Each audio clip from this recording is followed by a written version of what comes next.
Dragons of the Black Gaming Guild, established 1976. Production. With Geekly Gaming Network present. Stardust Samurai here with another quick little jaunt into the world of digital gaming with the DOBX and the Geekly Gaming Geek Ronin. We bleep geek. Welcome, little GTA, PS4, X1, some weird shit came out. People were a little hyped. But this is old boring ass, forgotten about PS3.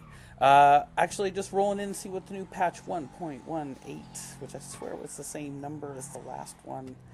Maybe, so many of these patches I can't even keep track anymore. But anyways, I was going to the store, and I went to the barber and the tattoo shop, and I kind of basically checked it out. But then I decided to turn it into the Rapid GT sports car, convertible or not, but convertible preferably, is the most underrated, overlooked, and why my car, aka Susan, because she's a banshee. No, not really. That was going to be the name I was working with my banshee, Susie and the Banshees.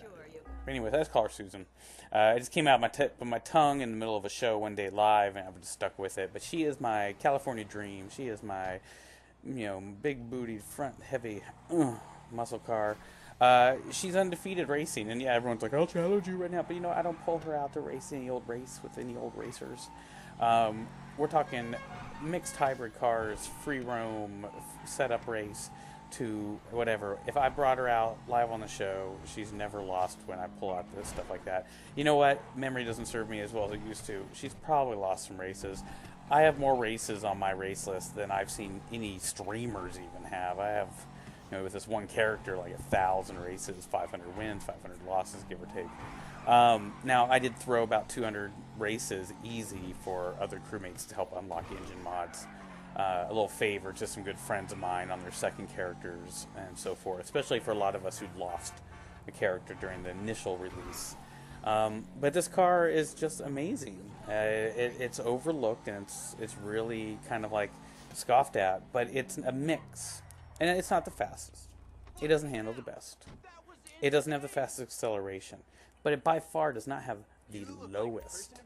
It is in the top tier when it comes to total miles per hour, 0 to 60 ratio, and just all around horsepower and how it handles. But that's the key.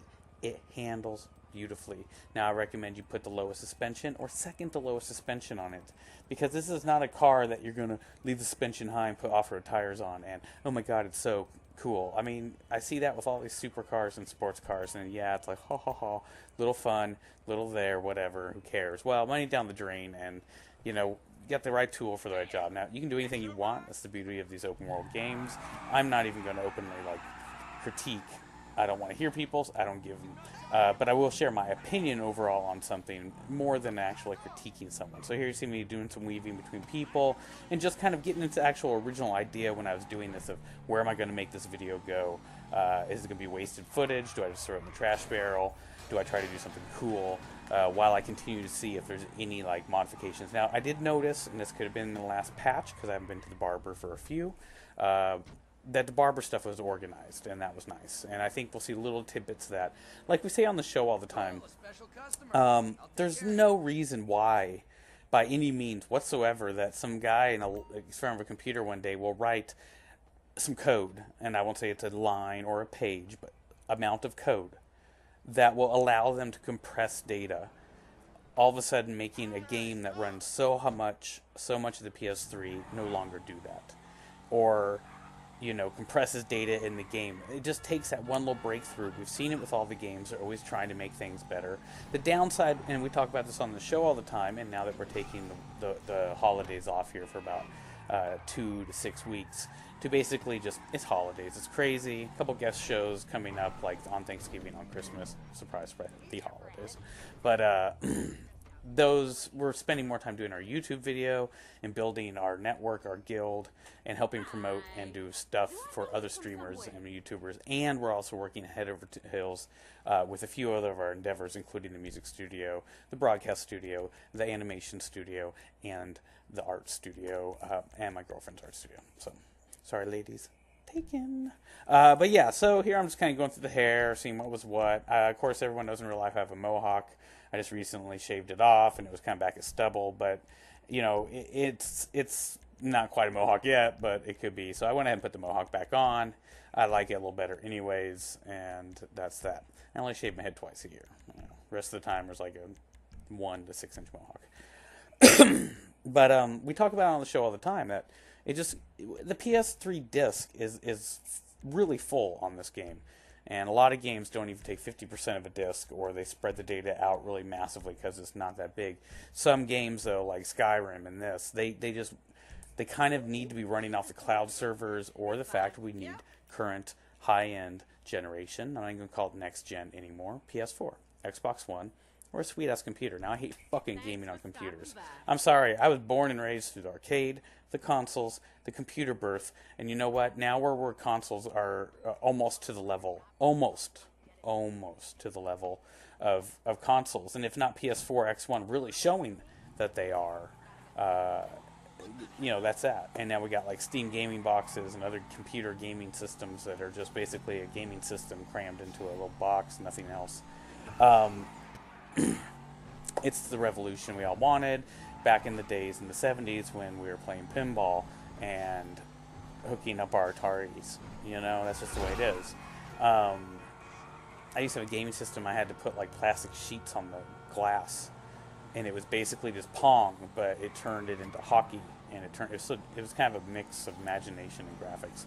Like that's how long I've been gaming. So to me, to see this and to see its growth and its change this year alone really shows that it's kind of hitting a new field.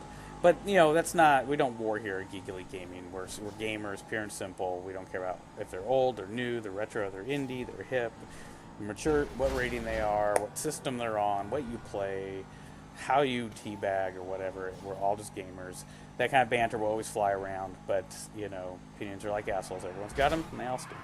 So, you know, we're really excited to see what's going to happen with GTA. Now, of course, a lot of what we wanted, we see on GTA 4 next gen. Like I said, it doesn't use much disk.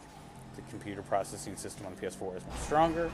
So, you put the two and two together, it works. But it doesn't mean that there can't be some revelations to remaster the GTA 3 experience, or 4 experience here on GTA 5. Man, I am just blazed to the wind. Yeah, so it's interesting. This is a new foray for me. Usually I do YouTube videos without narration, or I do live streaming, which is live interaction on the moment with both chat and the players.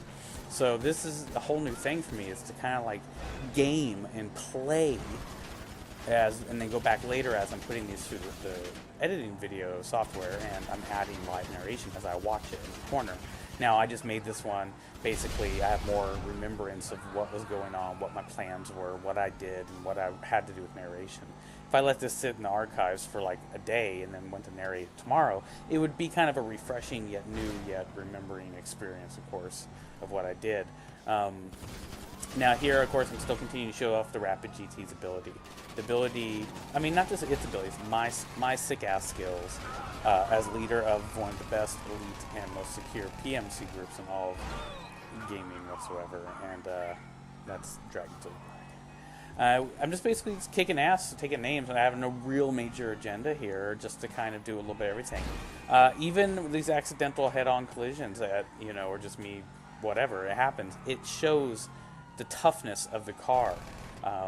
This is a maxed out beast. It has full mods all the way across the board, 100% armor, engine 4, turbo, transmission best, brakes best, suspension best. So here basically I'm just going to be doing a bunch of ass kicking, and then later I do a pretty sick ass jump flip, and that's where I decided that I was going to wrap the video up. Now a lot of people like to brag about surviving their stars so long, but then dying. Some people like to brag about like actually getting away. But to me, getting away and buying your way out with Lester, especially at 4 or 5 stars, that's the sweet deal right there. You make these connections, use them, I don't know why. Now, the only one that kind of gets a little annoying is when people reveal all players in matches. Tactically, it's good, but I hate when I see my crewmates do it too much because I don't want our crew to get dependent on it. But I believe in the golden rule that if the gamers gave it and you earned it and you bought it and you've unlocked it and you got the money to use it, then you use it.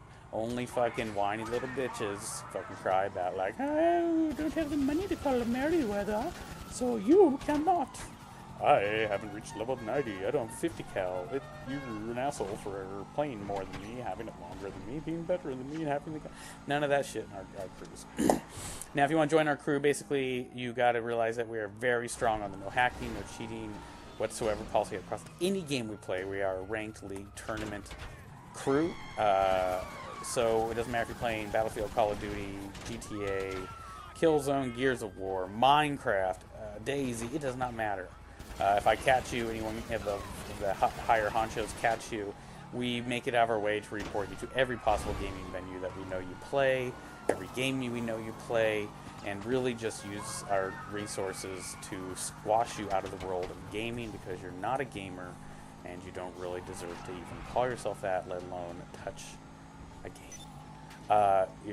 Mostly you don't even know what you're doing. You're just copying other people's YouTube videos, so you're really not even like skilled hackers and whatnot.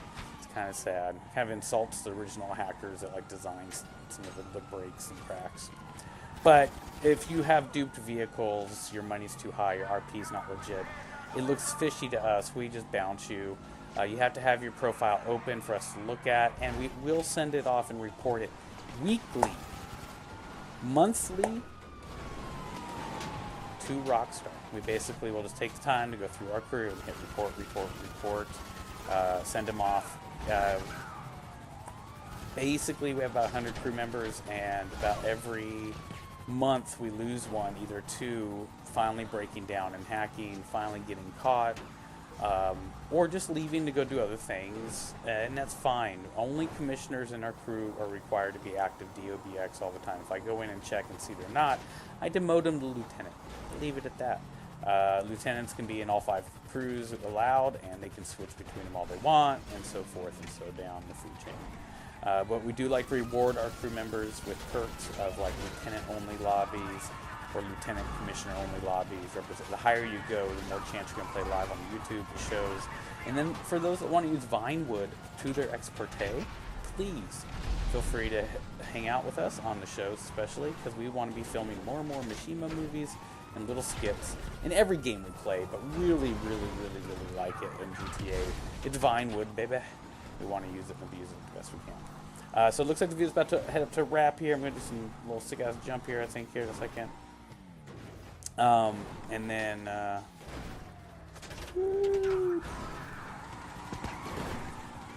that's going to be the end of it. So, oh shit. Oh, I got one.